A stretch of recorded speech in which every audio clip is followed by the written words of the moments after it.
not only was the Clean Air Act, Clean Water Act signed under President Nixon, but a lot of the recent environmental laws passed we couldn't have done without Sheri Boehlert and John Chafee, now deceased, and Lincoln Chafee, and wonderful Republicans who've stood up in the environment. We have a Republican here tonight who's here to prove this is and should be a nonpartisan issue. I'd like to hear from Karl Schwarz, please. Karl.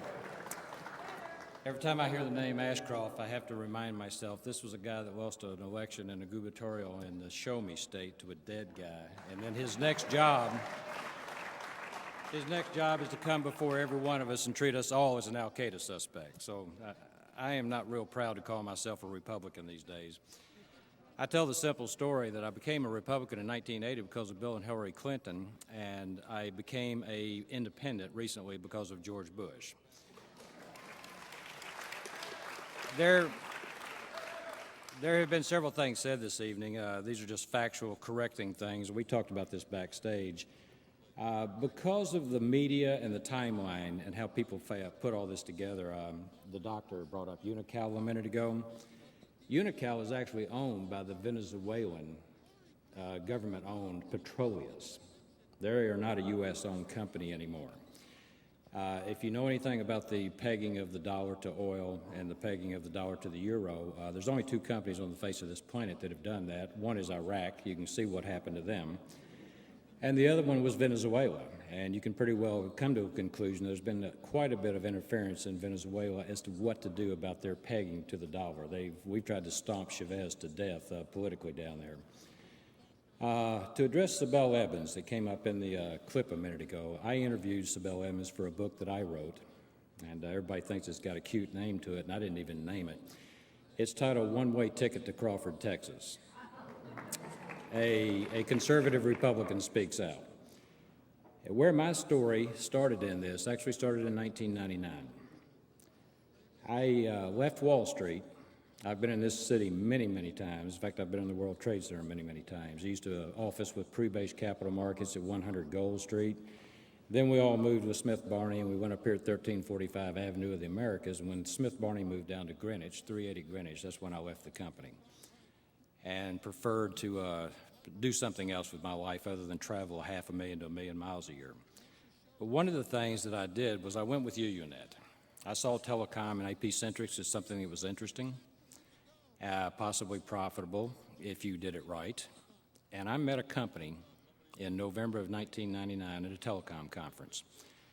In the book, The Forbidden Truth, there's the Broussard book, Bin Laden, The Forbidden Truth. They disclosed that Brightest Corporation, excuse me, had actually signed a contract with Turkmenistan and with Pakistan to build the Trans-Afghanistan pipeline. Now, they were not able to ferret out the information I was, and I did this face-to-face. Excuse me, I am having problems with my voice. What we found is that the Brightest also had a contract with the Taliban and with General Rashid Dostum.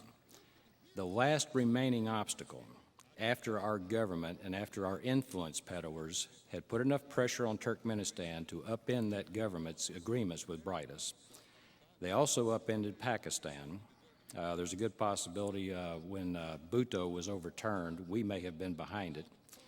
We have a lot of companies over there, including 4 that have electrical generation power plants in Pakistan right now, and they've had them since the mid-1990s. They wanted and need cheap natural gas to make those projects feasible. Now, some of you may have heard about the Enron-Dabol fiasco in Dabol, India. That is not a feasible project because of the cost of the natural gas is too high. They proceeded anyway. We lost $1 billion in U.S. Government guarantees. But the thing that stuck out to me the most is we found that this is a bipartisan problem. It's on both sides of the aisle, and that's why I finally decided to stand up and tell everything I knew. We actually know that there are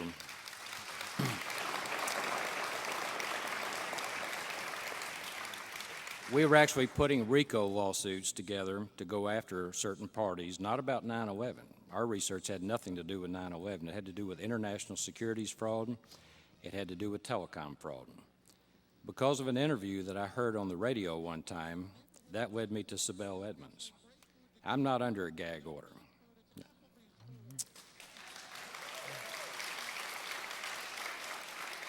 I wanted to compare names. I wanted to compare trails, what we call rabbit trails. When you're investigating, these people will throw everything out in front of you they can to keep from getting caught. Sometimes you have to wade through 10, 15, or 20 shell corporations just to find out who the true owner of something is. And what we found was the same thing she found. And she confirmed it in a conversation with me just about the time they were putting the lid on her. She found drug trafficking, money laundering, she found foreign names, and she found American names in the financing of 9/11.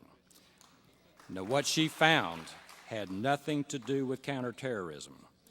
I even quote in my book, sometimes it pays, Dick, did you check your 6? Did you check at 3, 9, and 12 to see if they were sitting right across the table or standing right next to you? What they found inside the FBI actually came from ongoing drug investigations dating back to 1998. And I heard the other day, just a minute ago, Mr. Thompson brought up Argentina. The company that had the contract with the Taliban is Brightest Corporation. They are from Argentina. On September 9, 2003, they won a lawsuit in our Fifth Circuit Court of Appeals. They had been tied up in the Texas courts since 1996. They won $500 million in a judgment for interference of contract in Turkmenistan. The only remaining thing was to take the Taliban and Brightest out. And then we control it all. We control the Caspian Basin oil. We have the pipeline to get it to the sea. The oil and gas in the Caspian Basin in current dollars is worth somewhere between 11 and 12 trillion dollars. If you look at who was on the 9/11 Commission, on the Democrat side, who was directly benefiting, Mr. Benveniste law firm was the law firm that kept Brightest tied up. They're also the law firm that lost the lawsuit when it went to the Supreme Court and the Fifth Circuit. They kept them tied up at least from 1998. They're involved in Pakistan, Turkmenistan, Kazakhstan, and Uzbekistan in about 20 different ways. You got the guy Thompson, the Republican governor, former governor of Illinois. He is sitting on the board of FMC. They have an oil and gas subsidiary. They make equipment. They're selling a lot of it overseas in the Caspian. Jamie Gorelick, I thought she was going to be a go-getter. I mean, I was rooting for her because she acted like she knew what she was doing. She sits on the board of Schlumberger, which is a competitor to Halliburton.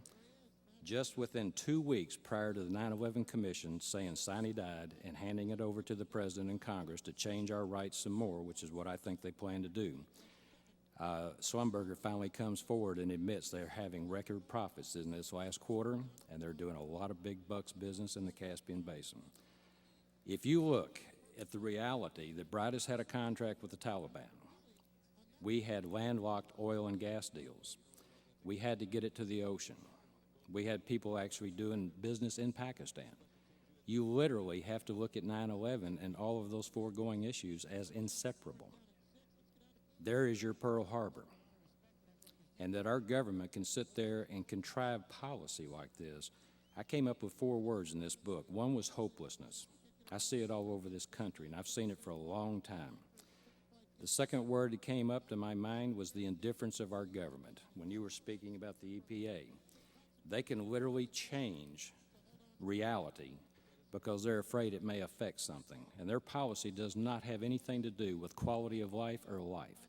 If it snuffs your life out economically or health-wise, so be it, if they think it's good policy.